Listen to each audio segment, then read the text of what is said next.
Whenever you're ready. It's just coming out of there. We'll just need to project. So. Okay, we're gonna get started. Welcome to the open forum. There is no presentation.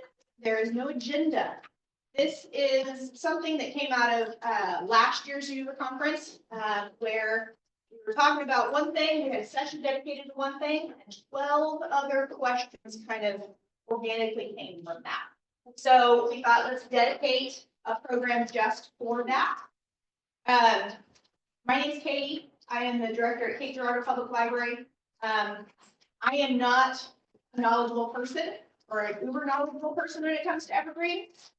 So I can't answer the questions. The point of this is for us to help each other. I am very pleased to see somebody from Equinox in the room with us, just in case there is some technical stuff that no one here is able to answer. Maybe they'll can try them first. My plant is not in the room with the first question. So I guess I will come up with my own first question here. And it's something that we've actually already solved, but this will maybe lead to the other things that happened. Kelly, raise your hand. Kelly is my user services coordinator at Cape Girardeau, and this was something that happened actually earlier this week. So when we migrated into Evergreen, we were not using the circ modifier of software. So we did not establish any circulation rules for software. But we are borrowing items from other libraries that do use circ modifier of software. So what we found out is we circulate video games for our patrons, our own video games, but we use circ modifier equipment for them. But we were circulating video game from another library that uses software. So because we did not have circulation rules set up, it was defaulting to the owning library circ rules. We didn't want that because it was different than what our video game circ does. So through some discussion and reaching out to tech support with Equinox, we were able to get all of that fixed. And so now our circulation rules work how we want to, even though we don't have any software in our collection, we do have circ rules set up for software. And that way, if you do circulate anything from another library, it's going to work. We want it to work, and it's not going to be confusing for our patrons. Unfortunately, it was one of those patrons that always causes a problem for you. And she was quite willing to get onto our Facebook page and cause some problems. But how did we fix that? How did you fix that? Well, we reached out to Equinox and said, hey, how do we fix this? We want this to work in this way. We also reached out to the circulation pin first to say, why is this working this way? And that's where we determined that it defaulted to the owning library's circulation rules. So at that point, that's when we decided we need to come up with our own circulation policy for software, even though we don't own any software that we circulate. And then we reached out to Equinox to say, can you create these rules for us? Yes. So again, that's how you utilize your peers and the technology assistance that we have access to within Equinox. Okay, who has a question that they need to solve? Who has a problem with their library? Then Evergreen, or they want to know how it works. Hey, sorry, Liz. One of the two. So hypothetically, if I go to log on to the test server and I can't get on, what do I do? Yes, sir. You call support, and we'll get you connected again. It might be with your That counts, not all the test server. Because they don't share the same database as your production server, although it is a copy of it. We're added to the production server, we're not added to the test server, and that might be the issue. Your account might be expired, that's another issue. And all those things we can fix. Is that something, because we were just talking about it in the opening session, where you're only allowed so many people contacts for support? Is that something that the library would need to find out who those people are and have them reach out for support, or? Ideally, yes, that way we know we got the permission to update that staff. We don't want to just update accounts without knowing who. If you don't know who your designated support ticket writer people are at your library, that's probably something you should find out. Talk to your director, or you could actually email support, maybe they would tell you. So Dale, Terry here. You can go to the member resources though and get the test server. There's a link for the test server I'm on not sure what's on that website. There is, it's Yeah. it's under member resources. You also know that if you want on the test server, you literally just put in test dot before regular URL you have. And it changes colors too. When you're in that server, the bar line is a different colors and you know that you're not where you normally are. That's really helpful. It also says test box, so you know. There's one more seat up here, and people standing, it's something we're gonna say. What other questions? Well, that landing page for the test server is not a different color. It's once you click into check out, serve, whatever, that's when you're gonna see that different colored landing at the top. Very good. So since we joined, I've been hearing about permissions. And I'm curious to know, Galen talked about that today. I kind of thought that wasn't ever, nothing was going to happen with that. So where are we with permission? I would just like to hear, is the, Dale, is that something you can talk about, Liz? I can talk about cataloging, because ours are worked out, they didn't have to implement it in a regular. Kind of waiting to roll out more things together. Rhonda can probably talk a little bit more about CERC. So things have been decided, and we worked with Jennifer Weston to parse out who should be where, right? It's Just on cataloging or on search? CERC is started doing it, CERC is talking to her too. But it's a different, No, I know. a different. Oh, I know. So, yes, we have gone through, the list of what you can do if you're a surveyor. And what you can do if you are a search admin, and those things are set, really not much change. The implementation of Baby so it's going to give you circulation. But it's going to limit. So basically what Baby Cat will do for you is you can edit the items that you already have in there. So they can't add new ones. So this means anyone who needs Baby Cat, I can assign it to them. If you email me, they can edit your items. They can't add anything. They will not need to be certified. Right, but like if they needed to change the location, shelving location, and they need to change a barcode, they need to, that kind of stuff. That's what Baby Cat can do before you get into like stereo cataloging. I will say that everything that was granted cataloging wise in Beige Cat is already in CERC admin. So if you are signing in as a CERC admin person, you're getting everything Yes.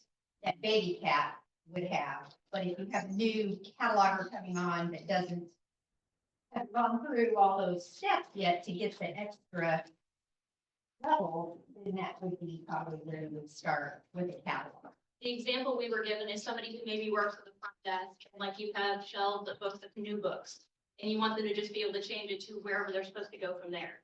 That could be a Baby Cat, or they could be CERC admin. It's just giving different options. Because CERC admin also comes with obviously higher circulation privileges that you may or may not want. Your person could have. So is there like a master list of what they are and what they can do? If you saw the list of permissions, you probably bought it. Yeah. Anyway, when I was. Or they're dumbed down version then? There is a dumbed down version for cataloging, there is, yes. Okay, so I have circulation staff at each of my branches that have passed the catalog certification. Yes. Because they will add some items that Jim wants into technical services. Yes. For various reasons. So how do you balance those permissions? Is there gonna be a circulation? What Permission, is your, what is your staff member's primary thing? circulation. And then you would add on. Yeah, so how permissions work is they kind of stack on top of each other. Right. So if, let's say you have a circulation person and they have like just regular circulation, let's say then they get basic cataloging, then they would get the secondary basic and adds on. Okay, so we could then add, but it will make sense to us to what permissions each of these have, so that when this finally comes, I think right now, all of my staff is assist admin, it's gonna be crazy, that's how even I have it come in. And I don't know if everybody comes in that way. But, yeah, No. so we really want this taken care of, so that we don't blow anything up. I think that's gonna be more of a, I don't know what the stuff Jennifer is at with that. However, if you're looking at sorting catalogers specifically, I can sort your catalogers and your baby cats. Because those are there.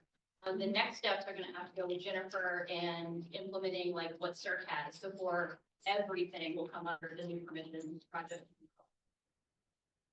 Small steps is my thoughts. Previously Mobius, when any member library who, transitioned over to Missouri Evergreen under Mobius, we all had 3 permissions. Captain, cert, and admin. So everybody on staff has those. And those are things that now that we're going to, I mean, that they were used throughout the entire library system, those 3 permissions. So that's going to be a little bit more, involved for us to actually assign permissions to different staff for different reasons. Also, with cataloging and with circulation, you can also need to think about reports. You generate reports over what? Don't forget when you are reassigning permissions, include report functions as well. Speaking of reports, I have a question about that. So, me too. If I create a report and I have the permissions to create a report, but I want, and I schedule it to send to another staff member who needs the report, who actually needs the data for that report. But that staff member's login does not have access to run reports. Are they able to view the results? Or would they also need report access? Usually just put them in folder that they have access to. Within the report. But if they don't have report permissions, can they Yeah, they get the can't. report?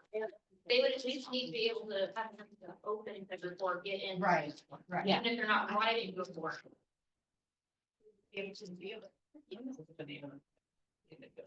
All I know is search. Yes, yes, yes, Mr. Expert. So, yeah, I can confirm that if you just want people to be able to view the reports, that the permission is, generally just the staff login information. So they can just go by the direct link, grab the data, do whatever. But you do not have to give them the ability to create the reports. Great, thank you. That's more of a share, but I wanted to say, if you create a simple report, you can share it to another person by sending them the URL of the simple report, as long as they have access to the simple report. Just be aware that if they make a change and they save the simple report, it then shows up under their login. So you will also need the reference number of the URL to look at the report. So you can collaborate on simple reports and share them. Just be aware that it might not be showing in your list. You may need to access it via with a URL. It's not as friendly as Google Docs. That is true. What else?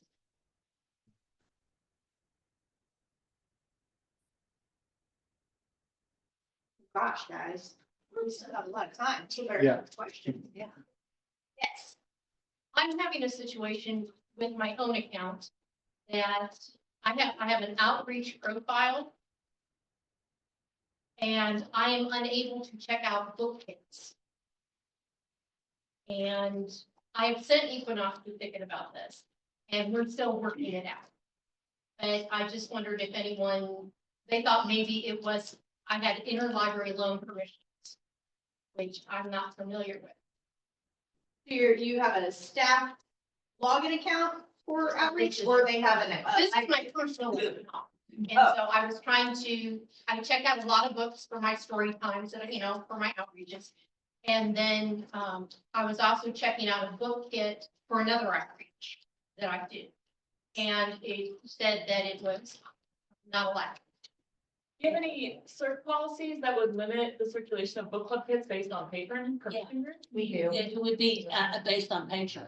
yeah, patron privileges. I don't know. So yeah, you might need to, one, create a brand new patron account that you're gonna use solely for this purpose, or you need to modify your own account based on what your permissions. And how would I modify my own account? Go to the edit screen and change. So instead of being, if we use resident or, student or non-resident card. Okay, You just okay, change your. change that profile. Yeah, change your You function. should also look at changing the cert policies themselves. But I think one of the things we overlooked when I was creating the policies is that we had a bunch of policies for patrons, but not a lot of policies to cover find free, and which are what we use for our staff personal accounts. So like sometimes staff will write to me and say, I'm not allowed to check out this thing, and they're absolutely allowed to check it out, but I forgot to write a policy to cover them, so the system is telling them no. So it could be worth looking at a cert policy if you didn't want to make a change to the patron account.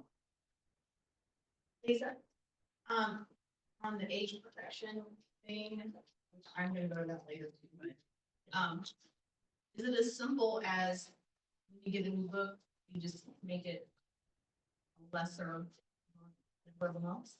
Or is there something else? Say, use a lesser month or don't put anything at all. Is it a system-wide setting that you can do, so for anything that's previous to the day you changed your age level?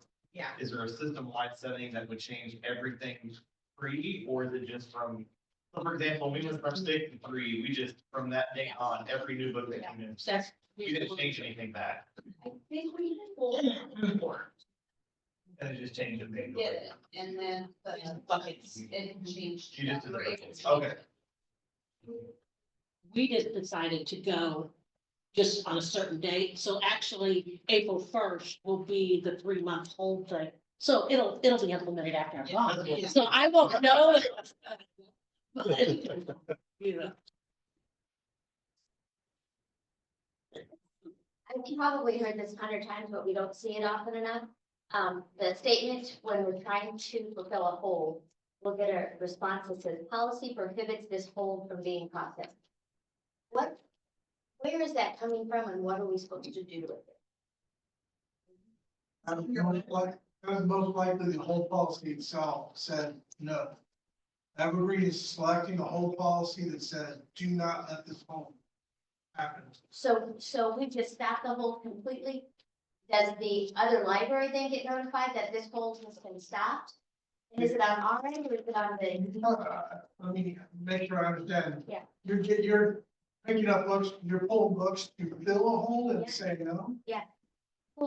They were on your whole list. Yeah. And we just override it because we assumed that it's meant to go on, but this is what it's giving you. I don't have the exact number. One for, when the age protection is the reason. It's the same wording, I think. Probably.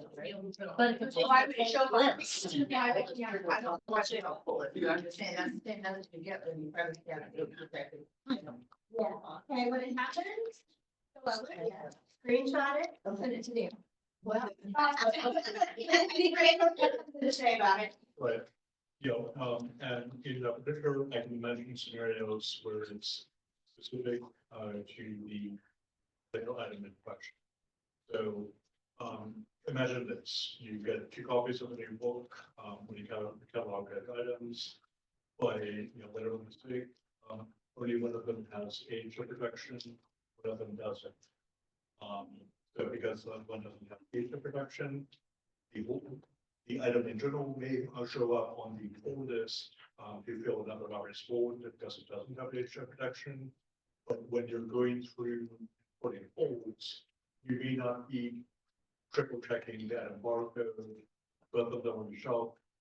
The one that does have the age of action, and then you get that message when you try to check it in. So that's the level of detail where things.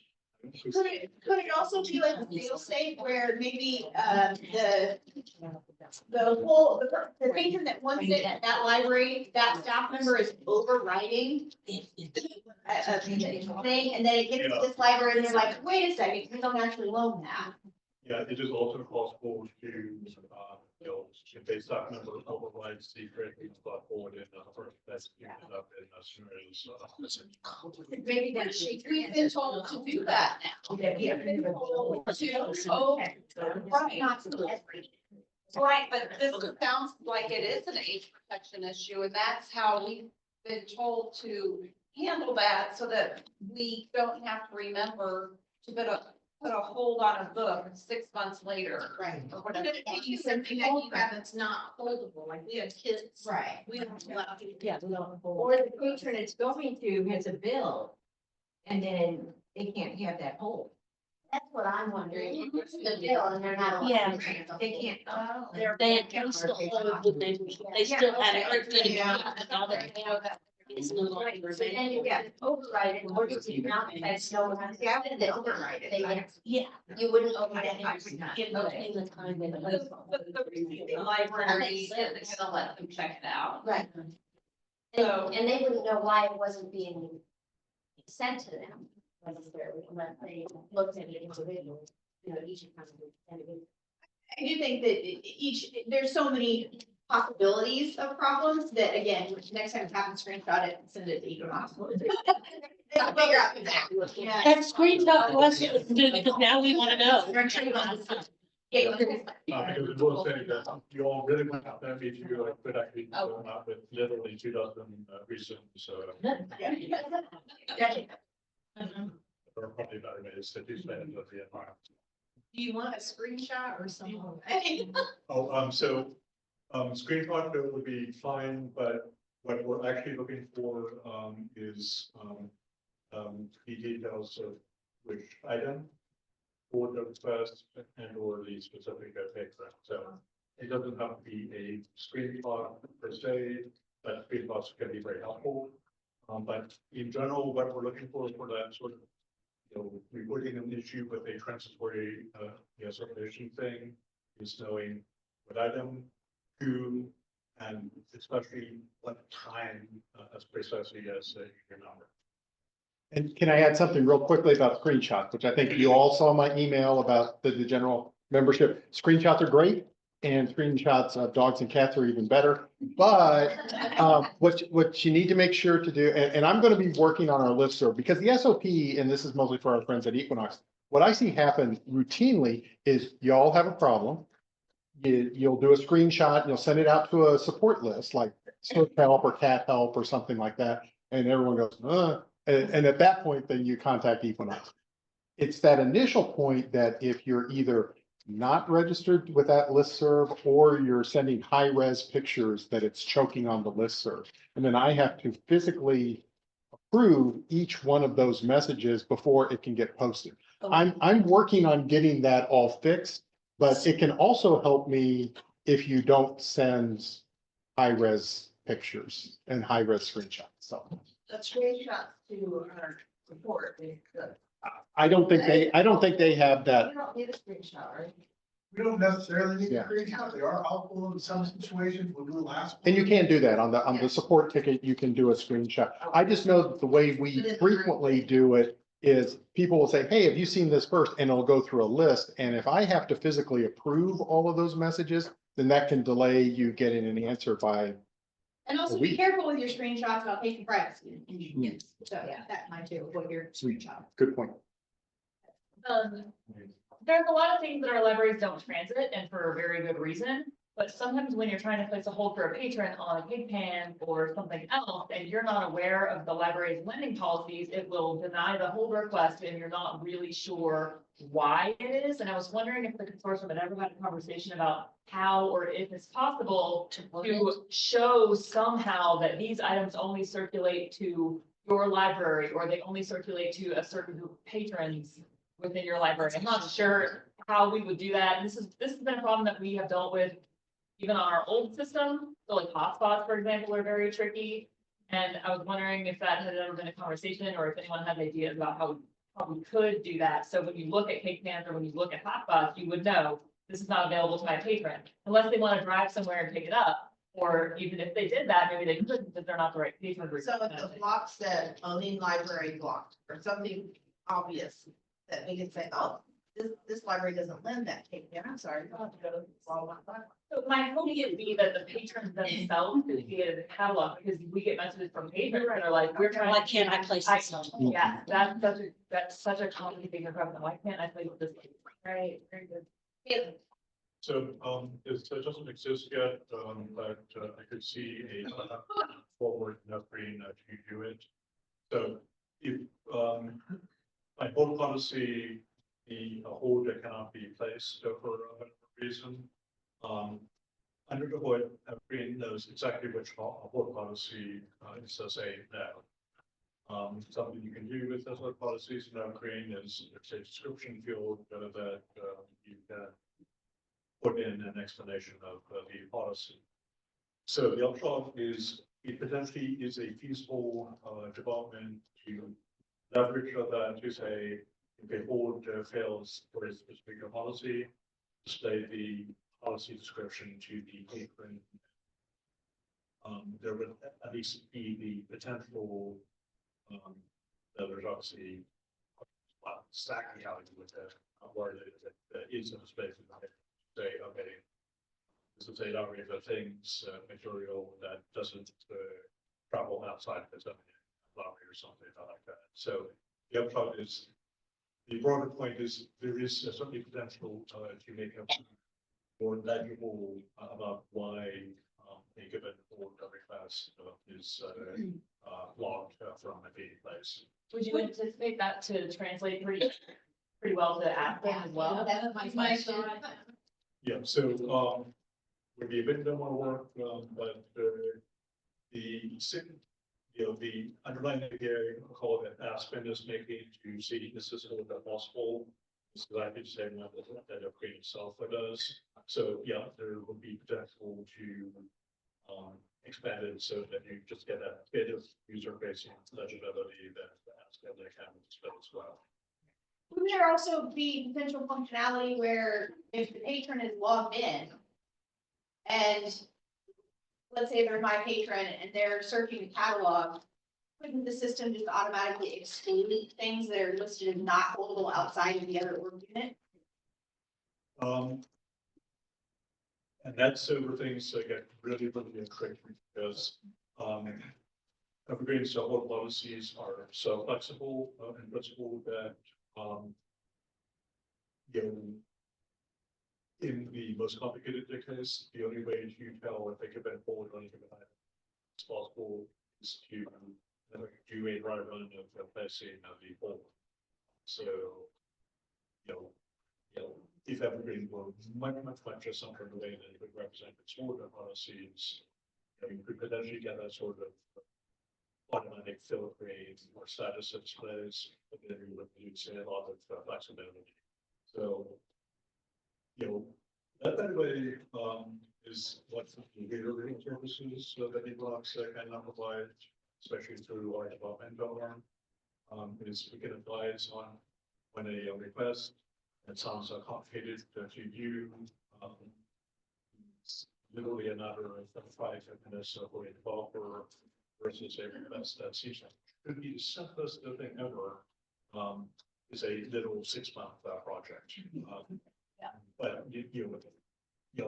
there are avenues to run that sort of thing by us as you're scoping out potential development so that we want to. Rhonda, don't you have something in your best practices about items that don't circulate between libraries? Yes. Okay. I mean, I know like usually genealogy materials and lots of materials. I didn't know we needed to maybe on the consortium side of this, actually. I don't want to list up because everybody has different things. Every member library has different, holds policies and what can go out, what can't, but I mean, generally, but I think you have something like that. It's on the front policy. Right, so it might be just more of patient education. Might be a solution in tandem with what Caitlin it might be offering. Yeah, so just to throw out, yeah, and I'm not sure how good of an idea it would actually be, because I can imagine a lot of the paper confusion.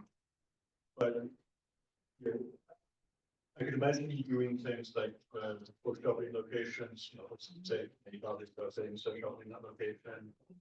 Maybe considering having say something like stop it the things. State codes only or whatever.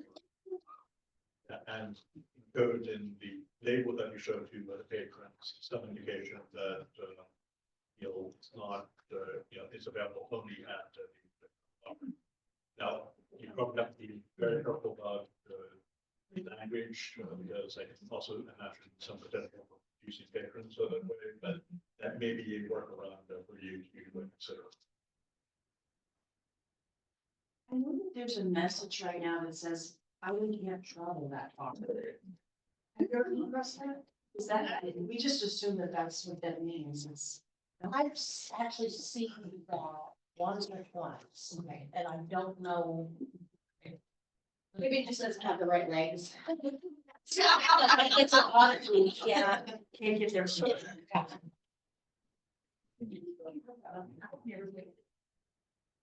you have something you want to say about that, or are you just stand corrected? Now, there is on the whole policy, there's a transit. You can put branch, system, or consortium. If you have it at branch, then it can't, it won't allow that item to go outside the branch now for that hold, so it'll come up with that message. Can't travel that far. I don't know the exact. That sounds like. Yeah, that sounds like, I know I've seen it. I think go branch to branch, but it can't go outside the branch. Yeah, it can't even go, you know, if you've got multi-branch system, it can't go outside that. Okay. What else?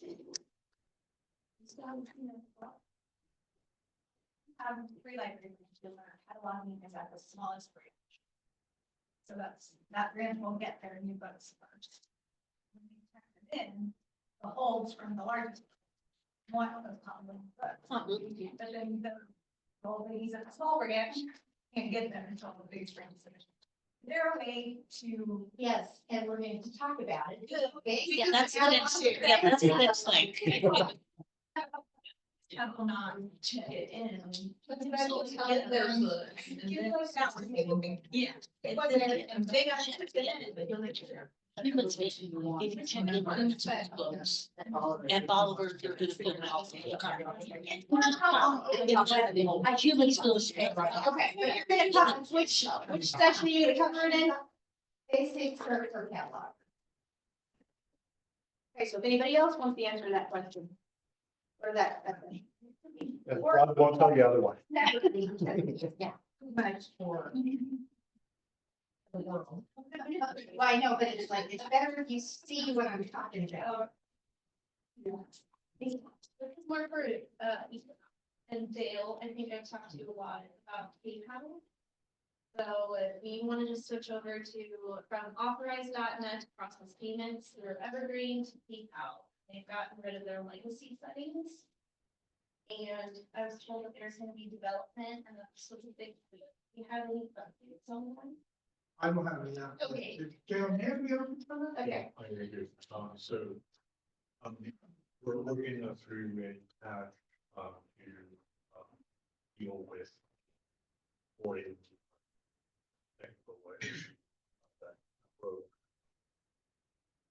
address that, I think,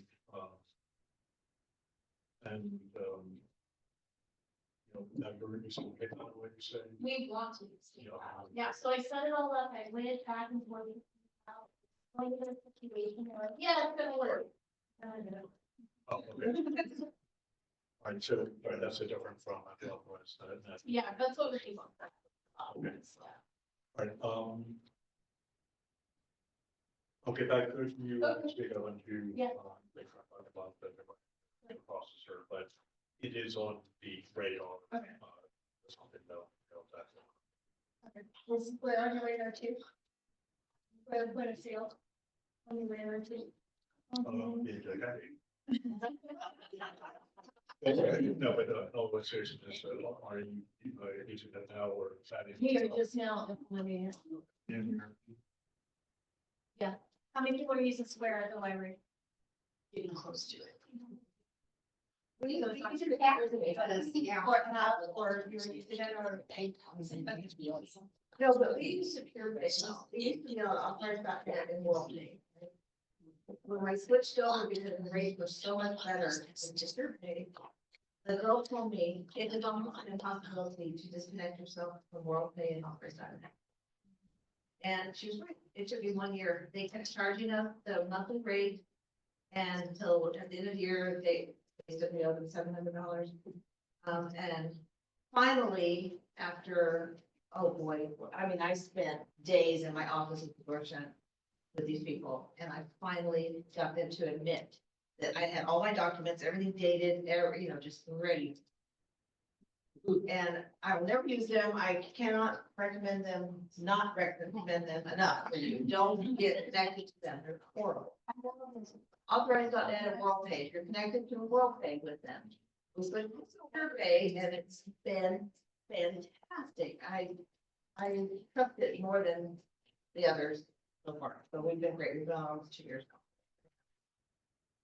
And we use just a device. We just have a device and we got the cards everywhere. That's what we want. We want to be able to use the device and see how it offered that. And then they really sold me on it. And then I tried getting back to the guy. This is the best customer service I've had Okay, that's anywhere. so hard. The guy never called me back. He never answered any of my emails. And I was your support person. I will send it out on the list. Okay. That's their information. I think they're fantastic. Okay, awesome. Thank you. 8 more minutes. Patrick. So, just a retargeting the Holt's question, is it possible, you've got multiple copies of some books, that all of a sudden become popular again, they're in storage, you've got like 20 copies of it. Can you retarget it to a different barcode, like just grab one and retarget it, or do you have to do anything like that go through? I'm not sure what you're asking. So we did a book, had like 20 copies of Parable of Self. And then all of a sudden we get like 5 requests for Parable of Self, and then we gotta go through and find that it's 5 particular product. Is there a way that you can just grab 5 and scan them and,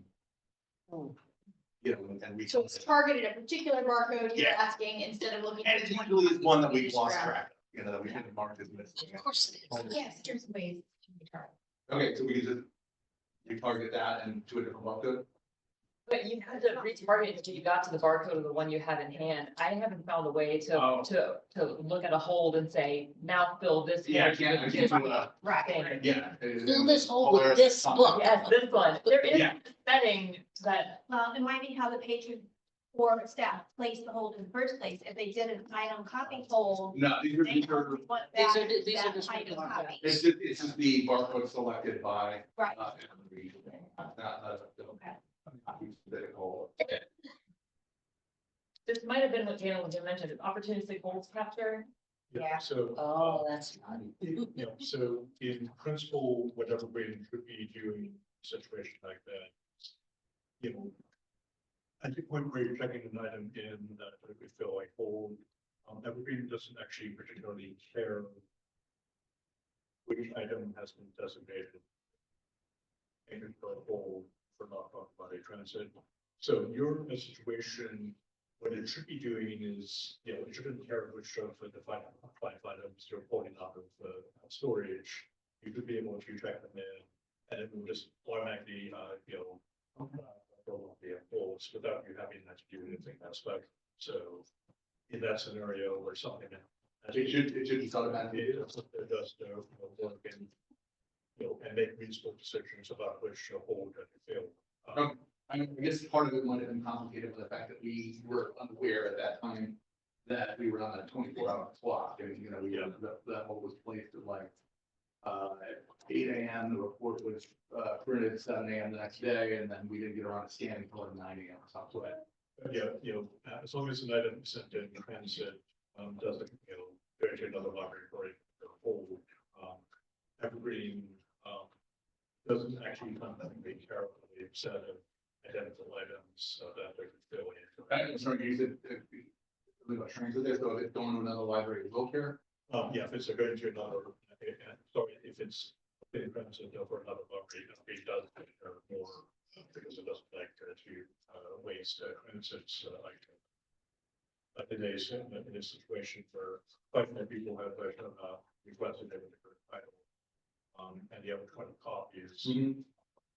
It ultimately doesn't care which copies, or which you feel. Just hold in our library, but Yeah. so if it's in transit, which I think these were. Okay, then that, and then that would be, I think that was a situation that I were. So, by the point in time that it reaches the destination, it would have been tracked over. So. Can I get a, Yeah. can I get a clarification, was the item already in transit? No, this has been sitting down storage, So you were scanning them in, so they would go to library C? yes.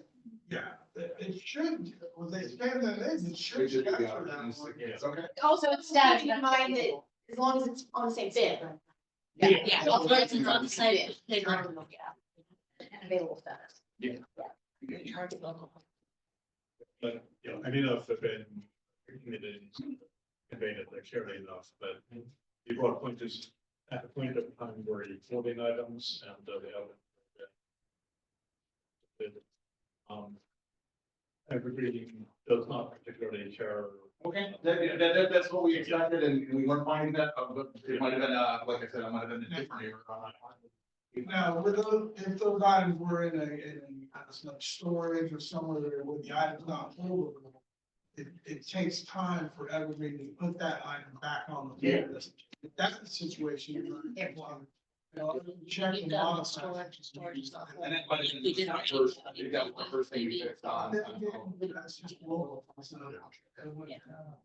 Yeah, 'cause we did have a lot of them that were unavailable when we were moving them back into the library, and we didn't pick them all. I think on the first, we figured that part out. I don't think.